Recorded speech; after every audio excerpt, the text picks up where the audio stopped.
Good afternoon, everybody. Welcome again to Riga Business School. My name is Claudio Rivera. I am the director of the Bachelor program in Riga Business School.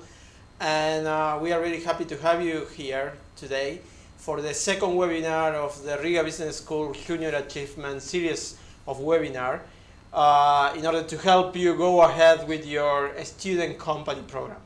Without further ado, I want to introduce you our speaker today, that is Mark Hain. He is an expert from Canada in hospitality and in sales. He's a consultant and he's a speaker, and he has prepared for you a special presentation with the very, very basics and the most important to take into account at the time of selling your products. Just for organization purposes and just a reminder, the webinar will last 40 minutes. At the end of the 40 minutes, you will have a link with access to a quiz. If you complete the quiz correctly, then you will have a certificate from Junior Achievement Riga Business School. So you remember, if it's the same that in the last webinar, there will be 4 questions, multiple choice, and if you answer correctly 3 out of the 4, so you will have your certificate. The quiz will be available till tomorrow, 9 a.m. Latvian time, what is London GMT +2, so it's 2 hours ahead of London time. Okay, so I will repeat these instructions at the end of the webinar. Now I will give the floor to Mark. Mark, welcome and thank you just today. Thank you so much for having me. This is really great. I was asked to do this and got really excited because Junior Achievement, I think, is so amazing. And when Claudia asked me to present, he said, just tell them how to sell. And as you can imagine, selling is such a big topic. There's so many small components within the title of selling that I wanted to make sure that I give you some really good tips and tricks and maybe a small methodology on how to be able to sell effectively. What's amazing, as I did my research, I realized, that 30% of the businesses in the USA in 2016 have salespeople that hit 75% of their sales quota.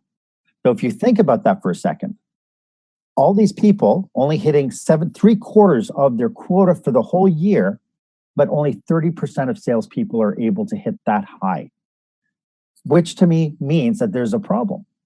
Additionally, on average, 57% of the salespeople in the United States make their quota, but the companies themselves, 92% of the companies out there are increasing their sales budgets. They're looking to increase their sales, and yet their salespeople aren't hitting the kind of budgets that they need to do in order to grow and thrive long term.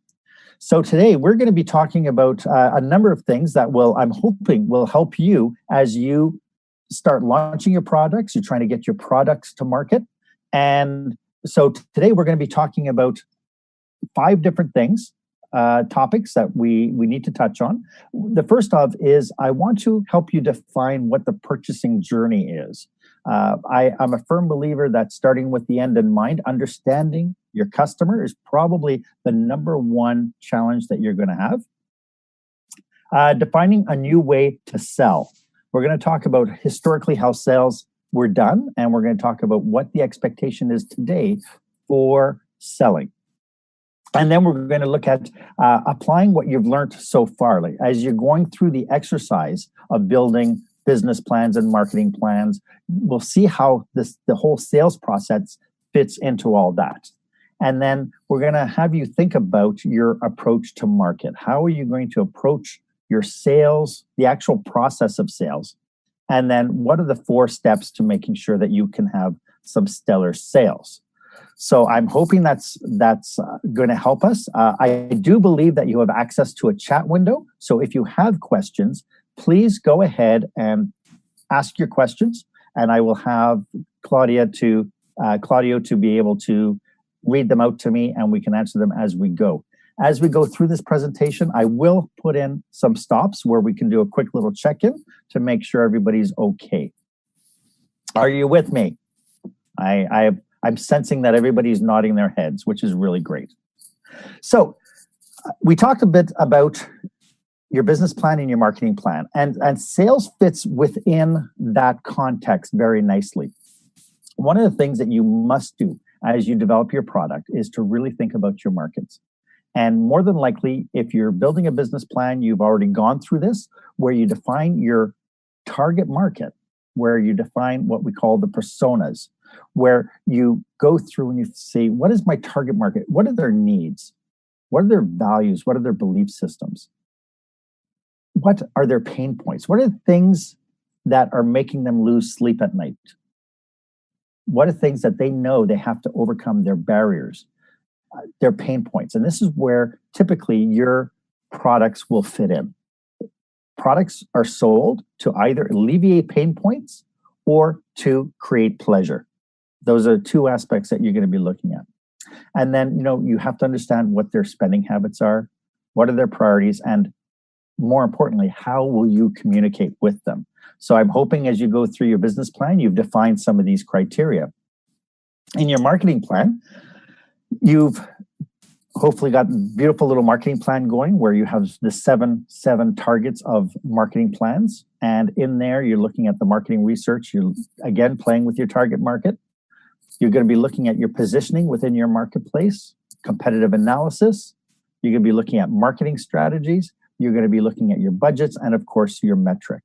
And then all that feeds into how you're going to approach your access to your market. And that is looking at how am I going to sell my product? Is it going to be in a storefront? Is it going to be over the internet? Is it going to be direct sales? How is that going to work? And then understanding what is my competition? And a lot of times people will say, well, I have a really innovative product, so I have no competition. Well, the reality is if you don't have competition today, you will have competition tomorrow. And so it's really important that as you go look at your approach to market, you know how to handle what's going to happen if you have bootleg products coming into your marketplaces or copycat products coming into the marketplace that will bump your product where somebody is being able to make it cheaper, better, or faster. And then, of course, you have to look at your positioning statement. Okay, so that is just a little background of how sales fits into your marketing plan. What I'd love to talk about is, first and foremost, the journey to that the purchaser makes. There is a defined purchasing journey in every single aspect of a buyer's decision making. And at any point through this journey, you can accentuate and support the buyer through their journey, or they could fall off and no longer want to buy your product.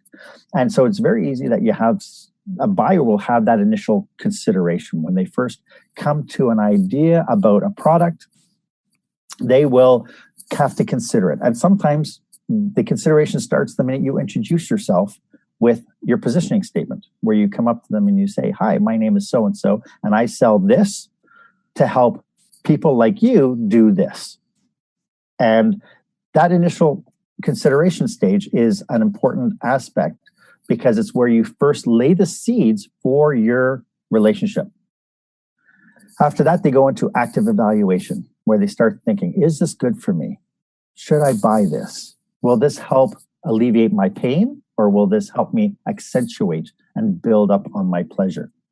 And then, of course, there's that moment of purchase where they turn around to you and they say, you know what? I want to buy what you're selling. And then the next phase of that, the post-purchasing, and I've had people argue this point with me, is that the post-purchase experience shouldn't be part of the purchasing journey because the sale has already happened.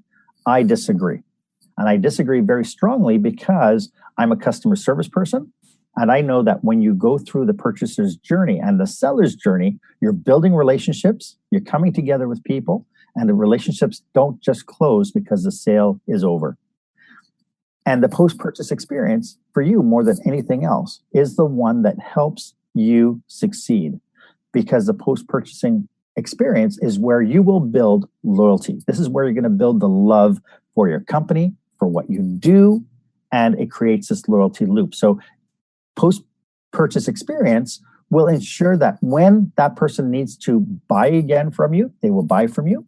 But bigger than that, they help become your ambassador, and they will refer friends and family to your product or service. So the purchasing journey is really important to support. And as we go through our presentation today, we're going to talk about how we support the purchaser's journey through what you need to do as a seller. One of the things you don't want to do as a seller is become this guy. I don't know about you, but there is a big cliche about insurance salesmen, about used car salesmen, about how pushy they are. Nobody likes pushy sales anymore. And it used to happen when you went into a store and then the sales clerk would jump on you and say, "Can I help you? I got a beautiful sale today. Let me take you over here." Or you walk in to buy a car and they say, "Oh, we got a beautiful red car for you." And they push and they push and they push. And that becomes a real challenge, because I don't know about you, but when somebody pushes that hard with me, I just close right up. I want to leave. I want time to be able to think about what I'm doing. I want time to be able to digest the information I'm getting. And pushy salespeople don't work anymore. There's another way of selling. So this used to be the old way. This used to be the old way of selling for anything. And the downside to this is all the seller is doing is supporting what they want to do. They're supporting their best interest. They're not supporting the buyer at all. The new way of selling is to become what I call a service seller. The best way to sell something is don't sell anything. You earn the awareness, respect, and trust of those who might buy. And so some of you might be going, "What? Don't sell anything? That's crazy." Part of what we're doing in the sellers and the path to purchase is we're creating relationships. These days, it is so very important that the seller becomes the subject matter expert. They become a counselor for the buyer. This new way of selling, this service selling, as I like to call it, supports the what I like to call the new economy of buying. It's looking out for the best interest of the buyer first. That means as a seller, sometimes you have to be willing to walk away from a deal because you see what I have doesn't meet the criteria of the buyer. Again, some people will look at me and go, "Mark, you should just sell. Just sell. If you can sell, sell." But then you turn into the other guy. And that's not what you want. There is a lot of integrity behind what I'm talking about as being this new way of selling. It really makes sure that the product and the prospect are a right fit. Ultimately, it helps build trust. And over the long term, when you talk about that post-purchase, it ensures referrals over the long term. Ultimately, what I'm asking you to do when you decide to sell your product is live your brand. Customers will always buy the way you sell first before they buy what you sell. And I think that's really important. Customers will buy the way you sell first before they buy what you sell. Okay? So as we go through the whole journey of working with the sellers, the one aspect that is really important is you really have to define and know your message. It is essential that you know your message. Understanding what your target is and how people will perceive your brand. Ensuring that your message is in line with the needs is absolutely essential. One story that I have for you is this product, Febreze. I don't know if you have it where you are, but this has been around since 1996. It is an odor fighting spray. So basically, if your fabrics smell, you spray this, and when it dries, the compound absorbs and kills off bad smells. Really great product, but there was a challenge. And so what I like to do is show you 2 videos of what happened, their messaging in 1996. We'll talk a little bit about that, and then we'll go into the new way that they're selling it today.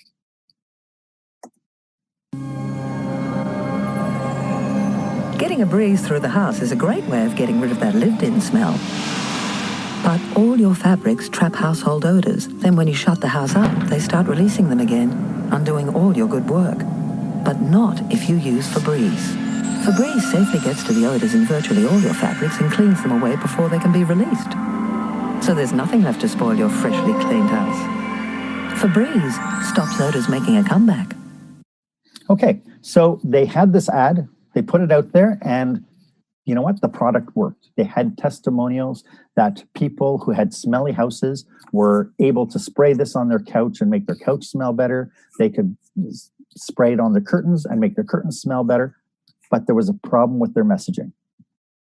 When you looked at that video, you'd look, oh, well, that's pretty handy. And when they started selling the product in 1996, even though they had great referrals, great testimonials, people weren't buying the product. And when they investigated why, they would go to some test houses and the housewife would go, oh, yeah, it's somewhere in here. It's in the back of my oh, here it is in the back of my cupboard. Here it is. And they asked them, why don't you use it? And they said, well, my house doesn't smell. And they kept hearing this over and over again. And they went to a house that had 9 cats. And as soon as the psychologist walked into the house, they could smell that there's cats in this house. One of the scientists went into the living room, and the smell of cat was so strong that he gagged. And so they asked the lady, says, why don't you use Febreze? And she says, my house doesn't smell. And they said, you don't smell the cats? She goes, oh, once in a while, but not often. So in their mind, they did a couple of things wrong with the ad and their placement and their messaging. One is they assumed that everybody can smell what's in their house. And I don't know about you, but when you go into a new house that you've never smelled before, you can smell what's going on in the house. The people living there become desensitized to it. The other thing that they didn't understand was that when people clean their house, people think the house is clean. So when you say, hey, your house is not clean, use this. And they say, well, I've been working hard. I clean my house. My house is clean. I don't need this. So Procter & Gamble had to take a look at what their messaging was, and they had to think of something brand new. And so this is what they came up with a couple of years ago. You get used to rooms smelling of sweaty odors. Yep, you've gone nose blind. You think it smells fine, but others smell this. Use new Febreze Fabric Refresher for your hard-to-wash fabrics. Its odor clear technology cleans away sweaty odors and leaves a light, fresh scent. And to get more than just your fabrics fresh, use Febreze Air Freshener for the air. Discover a few more ways to breathe happy. So again, now they've completely changed the way that they looked at the commercial. One of the things that they've done is they stopped accusing housewives that their houses were dirty. They took a new approach to really build on the emotion of what life is like when things smell great. And in most of their ads, they blame the pet, they blame the children, or they blame the husband for the smell, which I thought was really unique because it stops making the wife the victim of bad smell. So it stopped accusing the wife or the housewife that the reason why the house smelled was because she didn't do her job. And of course, you saw when the mother came into the bedroom, she's got a big smile. She takes a big smell. And that became the message is even though your husband cooks or makes smells, or your son or your daughter makes smells, or your pet makes smells, you can do something about it. And even better than that, you can give them the bottle and say, here, you do it, and make things smell better. So they changed their messaging. And then from that point on, their sales for the product just took off. So messaging is really important. So it's really, I've taken about 5 minutes to explain the Febreze story because I think it's really important that you understand how important your messaging is to your customers. And of course, in order to get the messaging across, the number one big key there is It's all about communication. If you are scared to talk to people, you must get out and find ways to conquer that fear. Things like Toastmasters, for instance, has helped me be able to conquer my fear of speaking in public. You're going to have to be able to speak confidently about your product and about the benefits of your product and how it will help your seller. So we're going to go through 4 stellar ways for you to be able to sell your product and make it appealing to the buyer in the buyer's journey. Okay, you with me? Well, I sense all those nodding heads. Everybody's saying yes, great. So we're going to talk about, first of all, the attraction phase. This is the initial phase where you are driving meaningful conversation. This is where you are working with people to build the relationship. This is where the buyer gets to know you, you get to know the buyer, you are getting the ear of the prospect and being able to figure out if the partnership of buyer and seller is a good thing, if there's going to be a match.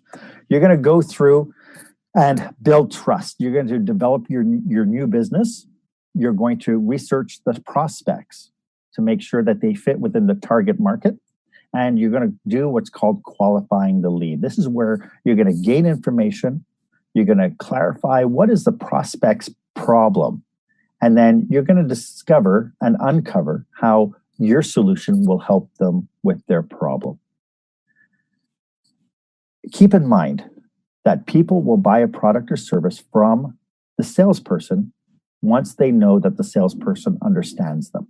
So it's really important that you invest a lot of time and energy in this step of the building of the relationship.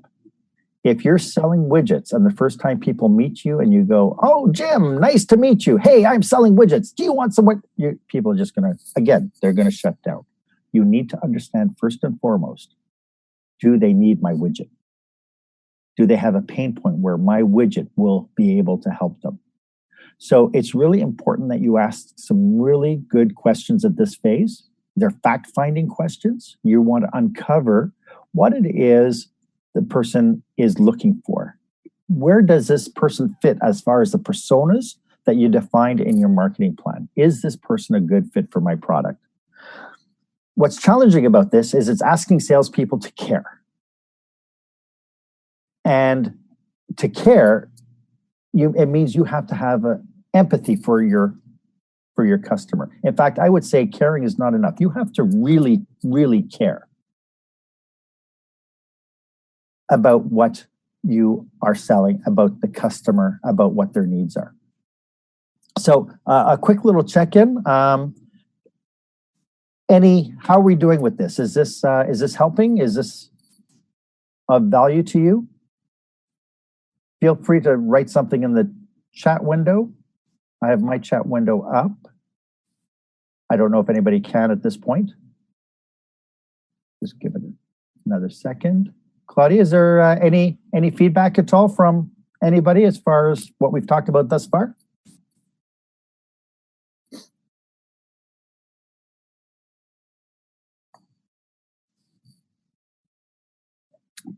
Fair enough. Good. Okay, so just a good way to take a nice deep breath as we go into, because I'd like to talk about the second step of the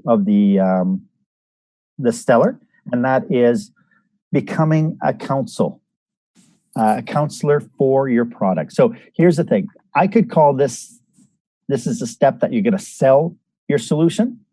I prefer to look at it as being counsel a solution. As the subject matter expert, you're going to build trust with your customers. You're going to become the subject matter expert. And so people will rely on you for trustworthy information. And this is the phase that the seller serves the prospect. This is where the service selling comes in. And in order to do that, I have an acronym. You can create some drama. So drama is an acronym. Knowing the prospect's position of the purchasing journey will help you be able to evaluate where you need to go with them in order to uncover their needs and uncover and take them to the next part of the sales journey. Okay? And the first one is the demonstration phase. So with their needs in mind, you want to demonstrate how your solution will help them solve their problem. Again, I'm going to say, I mentioned earlier, that people buy with emotion and they justify with logic. Anytime you as a buyer, anytime you as a customer go and buy something, you're doing it because your emotional center says it's okay. Afterwards, the logic mind kicks in, and this is where you get the buyer's remorse. The buyer's remorse is after you buy, especially a big ticket item, you think, oh, should I have bought that? Maybe I didn't need it. Maybe I didn't need as big a one. Maybe I could have done smaller. Maybe I shouldn't have spent as much money. And that's the logic brain kicking in after the fact. So what you want to do is you want to be able to alleviate those questions before the customer kicks in with that logic brain. And the reason being is because when the logic brain kicks in, you want them to be able to be happy with the business that they did with you. You want them to go, yeah, you know, I made a great decision. And I know I made a great decision. And it was because of the seller. So really make sure that at this particular point, you're looking for their needs in mind first. Okay? So that's a demonstration, the demonstrate under the drama. The next one is the recommend. Still focusing on the emotional aspect of the selling, you want to make absolutely sure that you make really good recommendations based on the needs of your buyer. Now, I have to warn you, this could be that the recommendation, when you see that the product or the solution that you're selling doesn't fit the prospect. At the recommend stage, it might be, you know what, I'd love to sell you my product, but I don't think you're ready for it, or I don't think this product suits you.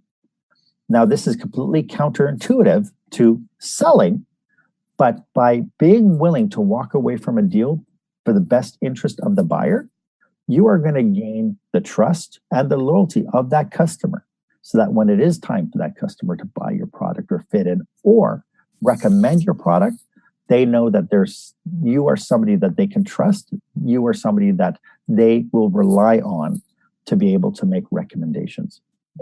And the one aspect of recommendations you have to be aware of when people talk about your product or service, they're talking about it because they feel that by talking about it, they're making themselves look smart. That's a very important thing. People will not make recommendations that will make them look stupid at the end.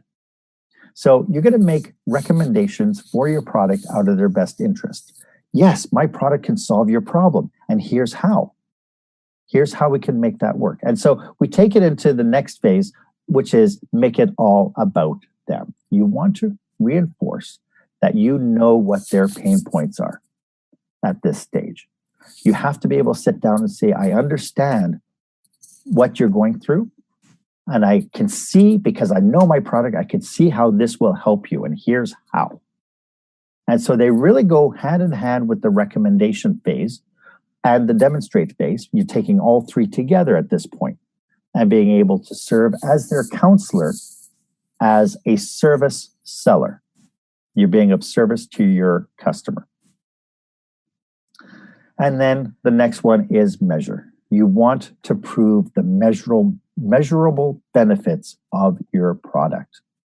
So this is how, at the stage at which you justify your product because you can tell your customer, my product will solve this pain point by this much. This is how it's going to help you. This is why your pain point is going to be reduced because of my product. Or this is how my product will enhance your life. This is how my product will make you happier. This is how this will make your house smell better. It'll make you feel so much happier because your life is going to be better. And you have to be prepared for that. So basically, ultimately, when you talk about it, you're looking about how your product or service will provide a measurable improvement to eliminate, reduce, avoid, remove, or diminish their pain points. Or you're looking about where they can increase, maximize, expand, strengthen, or build on their pleasure or their happiness. So that's where you're looking at this stage. And then the last one under drama is assure. The buyer needs answers at this level. By the time they come close, this is their evaluation, where they're in the evaluation part of their journey. They're looking for, will this product work? That's the question they're asking. Will it work? You're promising something. Will it work? Is this the best available? Will this still be the best available in the future? So really, these are the emotional questions. If I buy your product, I want to look smart. They're looking for, will I look smart? Will I feel good about my decision? Will I feel good about my purchase? Will my purchase help me the way that you're saying it's going to help me? So it's really, again, really super important that you focus on the emotion of selling your product. The emotion behind what the buyer is going through to say, I want to buy your product. So the biggest question you're going to be asking people is, what can I do for you? Okay. So number 3 out of the 4 is to anticipate objections. When people get close to making a decision, you will see automatically a little switch comes on and they start to object. And they object because all of a sudden they are scared to make the decision. The objections are like a defense mechanism. This is the last ditch effort to say, am I making the right decision? The prospect is testing their assumptions and they're trying to justify their emotions to buy your product. But they're trying to justify it through the emotion thing in their brain, not the logic thing. But the logic is trying to kick in. They're trying to be logical about it because ultimately they want to go home to their family and say, I made a great decision. So at this stage, it's really important that you use strength words. Use words that will help create buy-in. And these are words like, as you're talking to people, you say, I understand how you feel, but I think you can agree that my product will help you do this, right? And the minute they nod their head, you've got them. You can ask the question and you say, do you see value in my product? And they say, yes. You say, well, how will my product affect you? And then the minute they say, well, I can see that it's going to help me do this or this, you have a sale. Because the minute they say it, they believe it. So these are really important questions. Use words like, as we all know, stating a fact, you must agree that, and then the minute they nod, you have them. If they turn their head, well, no, I don't really agree yet, then you're going back to the drama and you're going to reinforce that step. I understand how you feel is probably 5 of the best words you can say to somebody. I understand how you feel. I understand that my product might be expensive, but you must agree that it has value in this, or it will help you do this. Do you see that? Customers does this, and you're getting the sale, right? When you have a challenge, asking why can uncover the real objection. Why do you feel that way? Can you tell me why that happens? And there's some statistic somewhere that if you ask why 5 times, you'll actually get to the truth. The first time people answer the question why is not necessarily the actual reason why they're objecting. So keep that in mind. And then the next phase, number 4, is the close. Everything you've done brings you to this point. You've started the close from the minute you said hi to your prospect. This is where all the previous steps comes together and you're able to then make what they call the close. This is where you're going to finalize that money transaction component. This is where you're going to ask 5 really important questions, 5 really important words to your customer. There are 5 words you have to tell every customer. And those are the words I will tell you after. See, I'm keeping you tempted, right? Giving you just enough information to keep you hooked in. We're going to talk about acting. Another acronym. This is the time for you to act. And that is, you have to assume at this junction that the prospect will buy. You've already gone through all the steps. You're at the point now where you've got the nod, the customer was able to verbalize it. You can pretty much assume that the prospect will buy. You assume that you have met his needs as the service seller. So this is where you're so confident that he's made the right choice. You're his counselor. And so you're reinforcing his behavior by telling him what a great decision he's making. You want to be able to clarify your prospect's position and their pain points. So you want to go back to the beginning of your conversation and be able to reinforce what you talked about as far as these are your pain points. Here's how my product will help you. Isn't this wonderful? And you clarify their needs as they move forward. And sometimes this is the point where when you clarify a need, if you were buying a car, clarifying the need would say, oh, do you need financing? Would you like extra accessories or this sort of thing is also in this step as well. And then the last one is to testify. Again, this is where you restate how the solution will help your customer. You get them to testify, right? Are you excited about your purchase? You ask them, from what we've discussed, what value do you see in this product? And again, if they say it, they will believe it. And then this is where you need to ask those 5 words. One question, and it's amazing how many sellers do not ask this question. A lot of people go, yeah, this is really great. I love it. Thank you so much. I'll come back next Tuesday and we can make a deal. And then for some reason, the person never comes back on Tuesday. And it could be when people go home, the logic brain kicks in. They go, do I really need it? Do I really want it? We all buy emotionally, and you've just given him a chance to start thinking logically and talk himself out of it. So I saw a statistic about these 5 words. I was talking to a friend of mine who is an absolute professional at selling, and he says, about 10% of people that you come into contact with will buy from you. When you use these 5 words, you can bring that up to 40%. So think about that for a second. If you have 10 customers, without using these 5 words, you'll only get 1 sale. If you use these 5 words, you will get 4 sales. Or if you have 100 customers, that's the difference between 10 sales and 40 sales. And it's a very, very simple question. The question is, can I have your business? You must ask for the next step. It is so important that you ask the next step. And this is the one I think that scares a lot of people because I don't want to seem pushy. I'm not saying, are you ready to buy? Sign here, buy now. No, I'm asking, can I have your business? And that makes it so much easier and so much more appealing than saying, hey, good, I have a contract right here, please sign.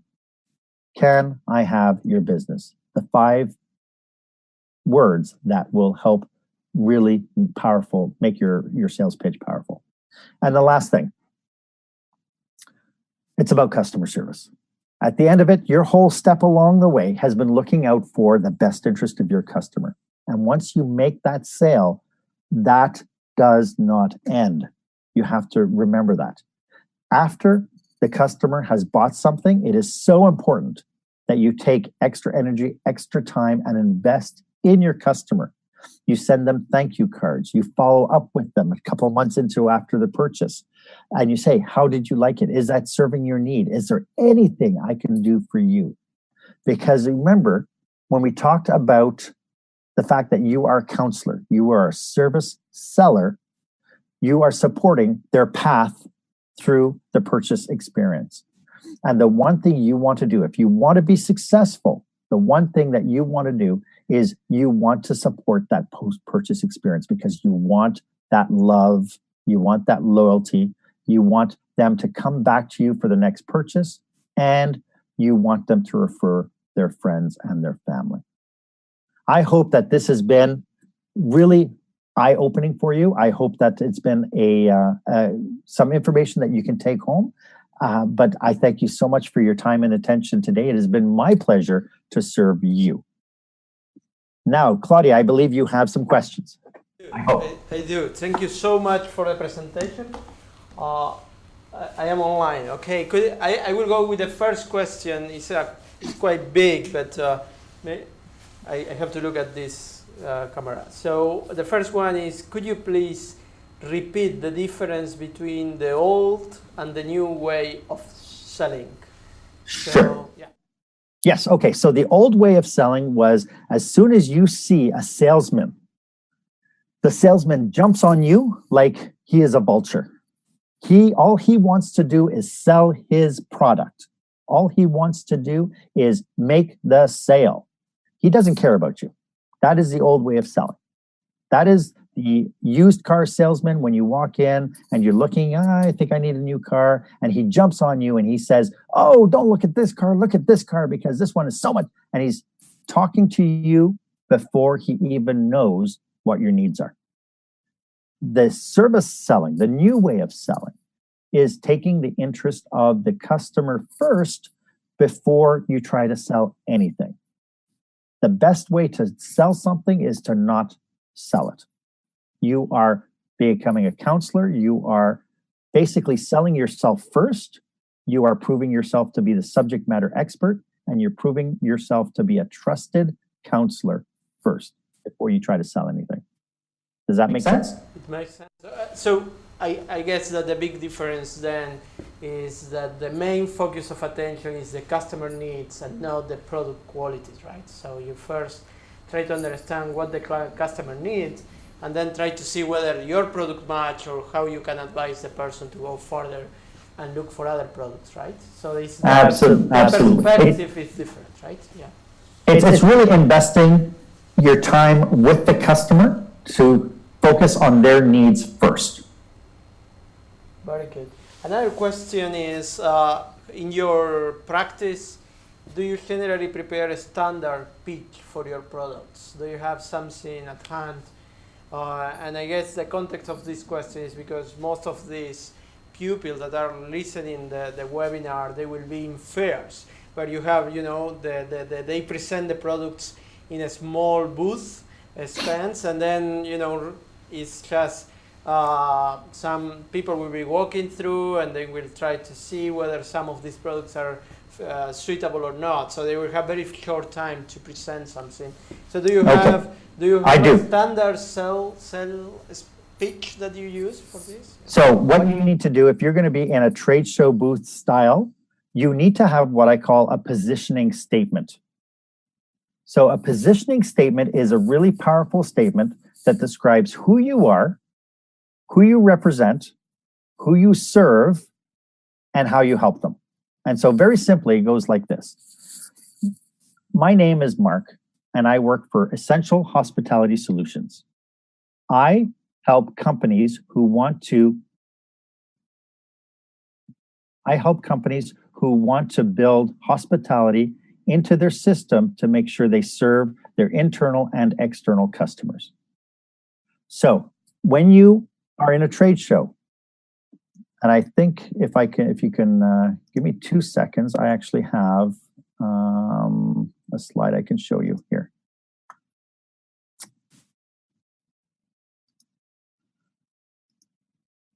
And I hope you bear with me because I didn't know if I would have time to cover this. So here's the formula.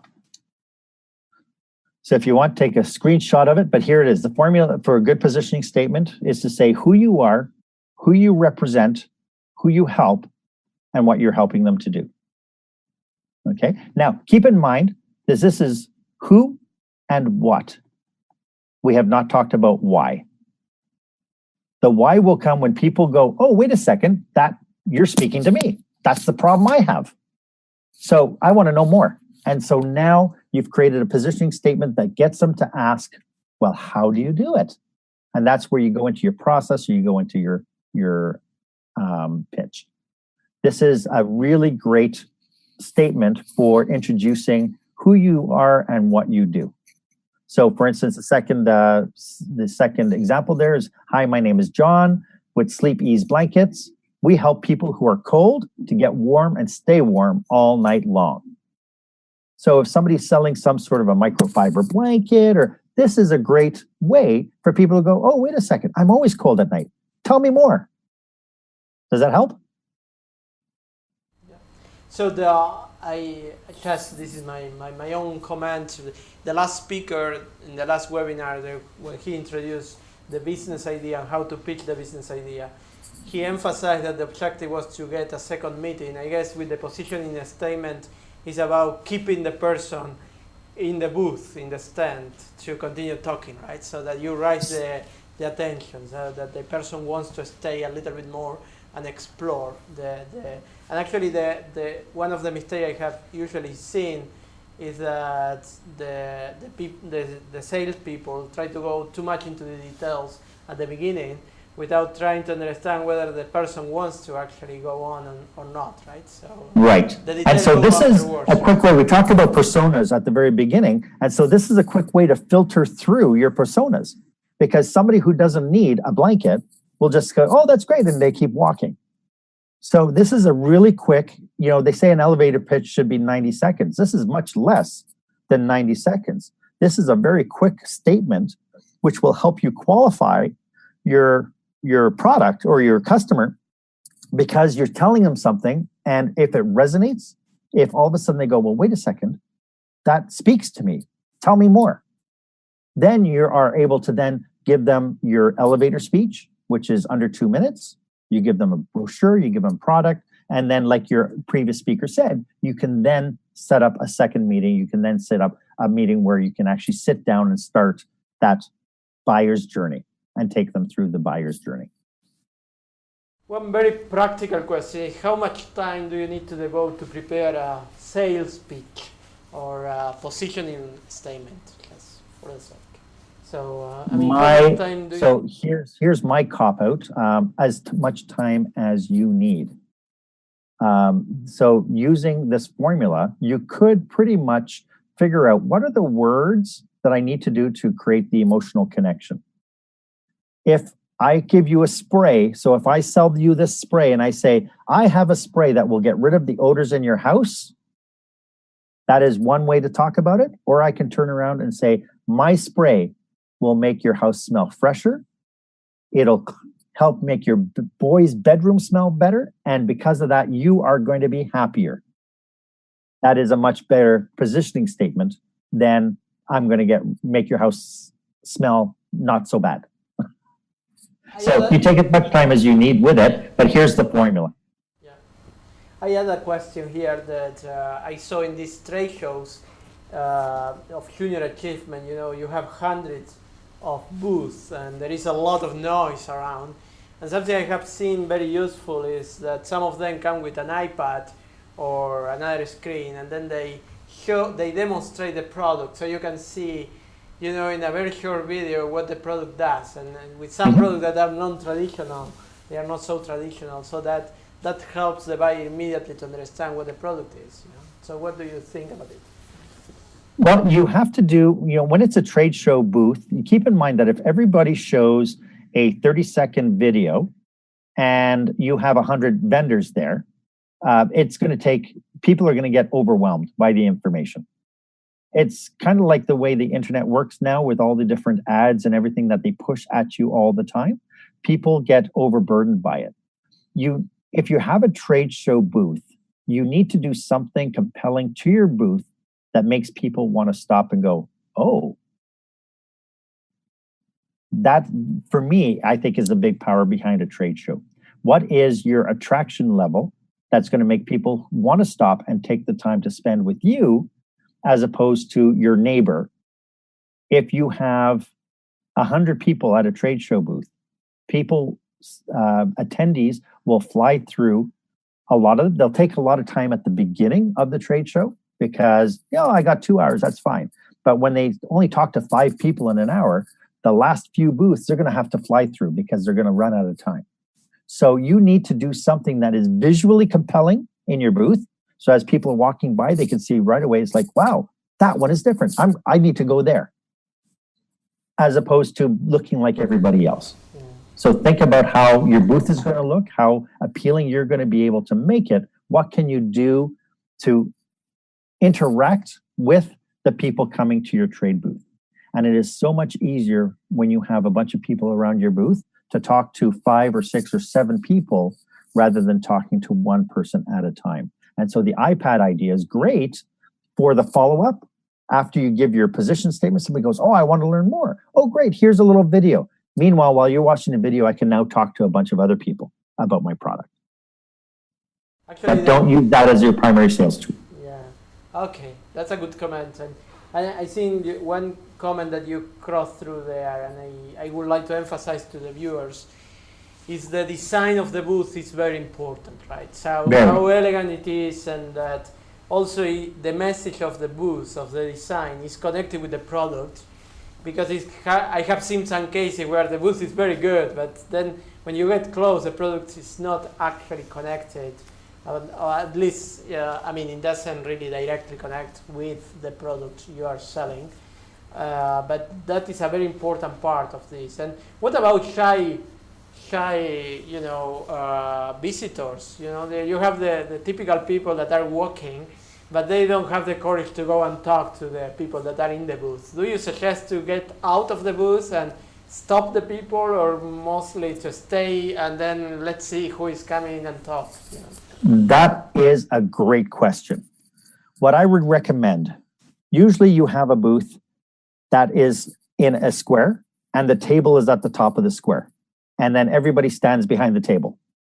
What I would recommend is you move your table to the back or to the sides, and you keep your booth open. If you're working in a trade booth, stand in front of your table.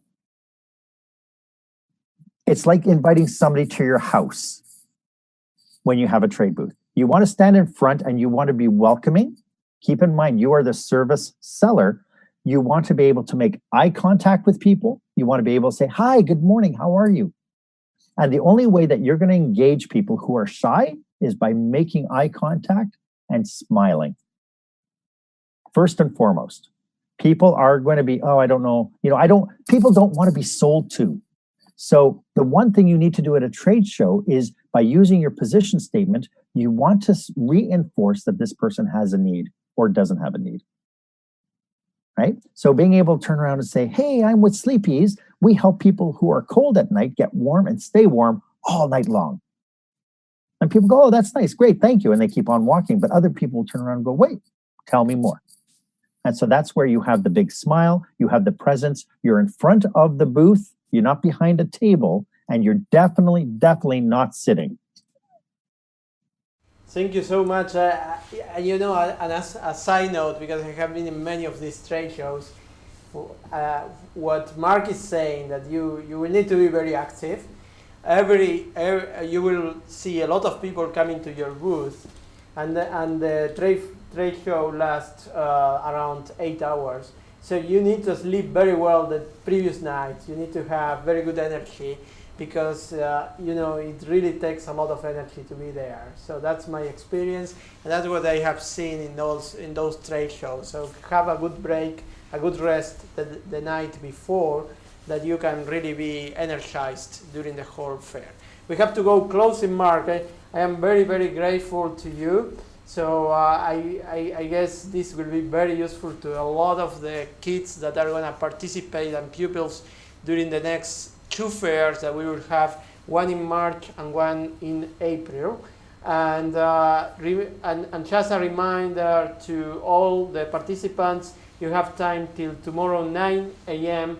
Latvian time, so that means GMT +2, to fill the quiz and then get a certificate of participation signed by the Dean of Riga Business School, and with the logos of Riga Business School and Junior Achievement.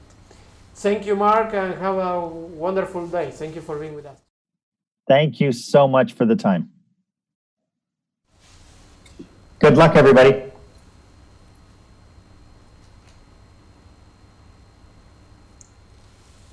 Hello, Mark. Thank you. Hey, you're welcome.